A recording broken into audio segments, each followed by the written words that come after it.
যখন কোনো মানুষের মৃত্যুর সময় উপস্থিত হয় তখন তার কাছে 4 জন ফেরেশতা এসে উপস্থিত হয়। প্রথম ফেরেশতা তখন আসে যখন তার আত্মা নিঃশ্বাস পর্যন্ত চলে আসে। তাকে প্রশ্ন করা হয়, আজ তোমার শক্তিশালী শরীর কোথায় গেল? যখন আত্মা পুরোপুরি বের হয়ে যায় তখন দ্বিতীয় ফেরেশতা এসে বলে, আজ তোমার ধন দৌলত কোথায় গেল?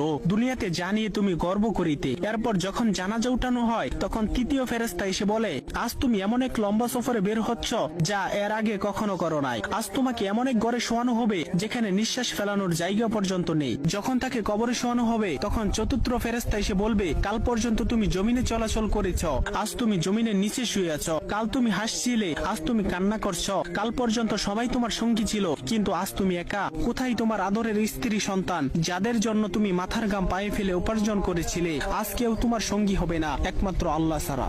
আপনি যদি আল্লাহ তাআলাকে ভালোবেসে থাকেন তাহলে ভিডিওটিতে একটি লাইক এবং চ্যানেলটি সাবস্ক্রাইব করুন এবং আল্লাহ তাআলার নামটি কমেন্টে লিখে যান।